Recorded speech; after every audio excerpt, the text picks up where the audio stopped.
अंग्रेजों द्वारा कलंकित बलिया का एक अनोखा गांव रूपवर तवायफ, जहां आज भी महिलाओं को माता सीता की तरह आज भी देनी पड़ती है अग्नि परीक्षा। युवा पीढ़ी भी अपना पता छुपाने के लिए गांव से कर रही पलायन। गांव के बुजुर्गों ने कहा कि अपना गांव का नाम तवायफ बताने पर शर्म आती है। गांव की महिलाओं को लोग आज भी बुरी नजर से देखते हैं। गांव वालों ने मुख्यमंत्री, राज्यपाल, प्रधानमंत्री और राष्ट्रपति तक को पत्र लिखकर गांव का नाम बदलने की मांग की है, ताकि उनको लोग सम्मान की नजरों से देख सकें। बलिया मुख्यालय से 20 किलोमीटर दूर पंदहा ब्लॉक के 800 मतदाता वाला गांव रूपवार तवायफ है, जहां आज भी गांव के लोग अंग्रेजों के द्वारा की गई कलंक ढो रहे हैं। गांव के बुजुर्गों की माने तो इस गांव को अंग्रेजों ने अपने अय्याशी का ठिकाना बनाया था और 400 से लेकर 500 तवायफों को जमीन देकर इस गांव में बसाया था। शाम होते ही इस गांव में अंग्रेजों का मजमा लगता था। अंग्रेज तो चले गए, मगर उनका कलंक आज भी इस गांव के लोग अपने माथे पर लेकर घूम रहे हैं। उनको अपने गांव का नाम बताने में भी शर्म आती है। इस गांव की महिलाएं जो शहरों में नौकरी करती हैं, उन्हें होटल रूम लेते वक्त उनकी आईडी कार्ड पर गांव का पता तवायफ देखकर लोग बुरी नजरों से देखते हैं। अब तो युवा पीढ़ी शहरों में रहकर अपना पता शहर का दे रहे हैं, ताकि अपने गांव के कलंकित पते से बचा जा सके। गांव के पूर्व प्रधान राजदेव यादव की माने तो अपना गांव नाम बताने पर शर्मिंदगी महसूस होती है और लोग मजाक उड़ाते हैं। हम लोग चाहते हैं कि उनके गांव का नाम बदल दिया जाए, ताकि वे समाज में अपना सिर ऊंचा कर घूम सकें। वे चाहते हैं कि उनके गांव का नाम देवपुर रखा जाए, जो देवताओं के नाम पर हो। युवाओं के साथ साथ सबसे ज्यादा महिलाओं को शर्मिंदगी झेलनी पड़ती है कि लोग कहीं उन्हें उसी नजर से ना देखते हो। गाँव के लोग अग्नि परीक्षा के साथ साथ शर्मिंदगी उठानी पड़ती है। रिश्तेदारी जोड़ने से पहले लोग ये सोचते हैं कि कहीं तवायफों का प्रभाव तो अभी तक नहीं है। रूपवार तवायफ गांव के प्रधान ने कहा कि वह 10 साल से भी अधिक समय से प्रयास कर रहे हैं। गांव वालों ने तत्कालीन मंत्री राम गोविंद चौधरी से भी मुलाकात किया था, मगर आश्वासन के सिवाय कुछ नहीं मिला। हमारा नाम है पंचदेव यादव जी, रूपवार के रहने वाले।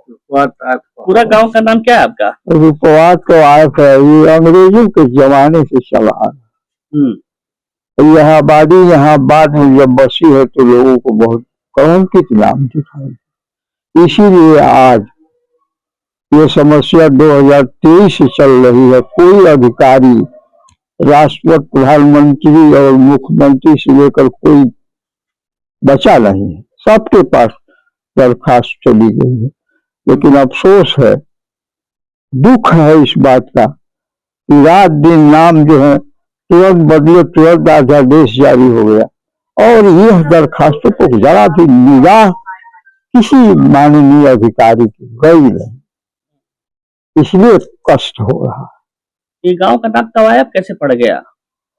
ये क्या इतिहास है इसका?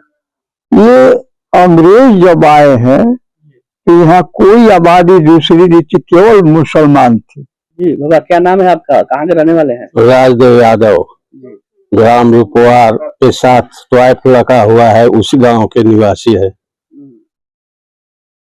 तो तवायफ गांव के आप रहने वाले हैं, कैसा महसूस करते हैं आप लोग इस गांव के साथ? आपके साथ इस गांव का नाम जुड़ा हुआ है। कई बार तो लोग अपने गांव को सम्मान के साथ अपना नाम लेते हैं कि हम इस गांव के हैं। आपको कैसा लगता है इस गांव? अरे हम लोग अब क्या महसूस करते हैं, अब आत्मा जानती है। जहां भी जाते हैं, बात आती है गांव के नाम का, तो वहां शर्मिंदा होकर सर नीचा करने पड़ता है। और लोग इसका कभी कभी मजाक भी उड़ाते हैं कि तुम लोग तो ऐसे गांव के रहने वाले हो। यही तकलीफ होती है, गांव कलानी झेलनी पड़ती है। किसका कलंक है और कौन झेल रहा है? किसका दिया हुआ कलंक है ये? अब ये कलंक तो हम लोगों के पूर्वजों से भी पहले की बात है। अब क्या बताएं कि अंग्रेजों के जमाने से है। जब ये बंदोबस्त बना होगा उसी समय से ये गांव का नाम चला आ रहा है। आपका नाम और पूरा परिचय आपका? मेरा नाम पीयूष कुमार गुप्ता है। मैं खड़सरा गांव का प्रधान प्रतिनिधि हूँ। किस तरह का गांव आपके खड़सरा में एक गांव है रूपवार तवायफ करके, क्या है उस पूरा? जी, अंग्रेजों के ज़माने से ही वो गांव का नाम रूपवार तवायफ चला आ रहा है। वो रुपवार तवायफ हर जगह अभिलेख में भी मौजूद है। ग्राम सभा के नक्शे में हर जगह रुपवार तवायफ ही लिखा जाता है। इससे हम लोगों को थोड़ा परेशानियां होती हैं, थोड़ा का बहुत परेशानी होती हैं। कहीं भी कहने में भी लाज लगता है कि रुपवार तवायफ सब लोग कहते हैं कि तवायफ नाम क्यों है। हम चाहते हैं कि इस नाम को चेंज किया जाए, रुपवार तवायफ हटाया जाए, रुपवार रखा जाए सिर्फ। इससे हम लोग को बहुत मदद मिलेगी। ये तवायफ शब्द ही सभी जिलों का कितने जगह का नाम बदल दिया जा रहा है। मुगलों के नाम अब मुगलों का नाम बदला जा रहा है, मतलब तमाम तरह के नाम बदले जा रहे हैं। हमारे ग्राम सभा की यही एक मांग है कि हमारे रुपवार जो हमारा राजस्व गाँव है, खड़सरा का राजस्व गाँव है रुपवार ही रहे, रुपवार तवायफ ना हो। इसको मैं चाहूँगा कि सरकार हो, शासन हो, जो भी हेल्प कर सके।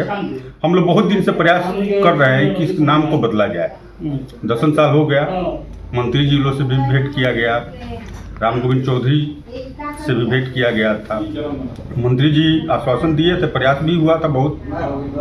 उस प्रयास में अभी तक हम लोग को सफलता नहीं मिली। क्या नाम है आपका? मेरा नाम सुरेश कुमार वर्मा है और मैं इस ग्राम सभा रुपवार तवायफ का रहने वाला हूं। और ये जब हम लोग जन्म से पहले से ये हर जगह ये रुपवार के आगे तवायफ जो लगाया गया है, ये बात उन्होंने को पुरजोर ने बताया है कि ये बहुत पहले यहाँ पे वेश्यावृत्ति, ये गलत शब्द है लेकिन अब कहना मजबूरी है कि यहाँ होता था। और यहाँ के अंग्रेजों के टाइम में राजा महाराजा जो यहाँ के छोटे मोटे थे, वो लोग ने इस तरह के यहाँ बसाए थे कि हम लोग कभी भी आ करके और यहाँ अपना टाइम मतलब गुजारे। लेकिन वो आज अंग्रेज भी चले गए इस देश से, लेकिन उसकी उनका कलंक नहीं, कलंक जो है आज तक हम लोग अपने ढोते आए हैं। आज हम लोग पढ़ते थे तो जब किसी बाहर में जाते थे, कहीं हम लोग आईडी कार्ड दिखाते थे तो मतलब कोई कुछ बोलता तो नहीं था, लेकिन अंदर से दिखाने के बाद खुद ग्लानि होती थी कि वो अंदर से क्या सोच रहे हैं कि हम किस गांव से बिलोंग करते हैं। आज की हम लोगों के घर की महिलाएं कोई जॉब में है और जॉब के काम से कहीं बाहर जाती है और उनको होटल वगैरह में रुकना होता है और अपनी आईडी कार्ड दिखाती हैं, तो उनको गलत निगाह से लोग देखते हैं, जो हम लोगों को बहुत ही खराब लगता है। और आज के डेट में योगी बाबा सारा बड़े बड़े शहरों का नाम चेंज कर दिए। जैसे मुगल सराय उतना बड़ा जगह है, उसको पंडित दीनदयाल उपाध्याय के नाम से उसको सेट कर दिया। लेकिन हम लोग कई बार एप्लीकेशन दिए, हर जगह एप्लीकेशन दिए, लेकिन अभी तक हम लोगों का सुनवाई नहीं हुआ। तो हम सरकार से, राज्य सरकार से, योगी बाबा से ये निवेदन करते हैं कि ये कलंक जो हम लोगों के ऊपर लगा है, इसे आप मिटाने का कष्ट करें।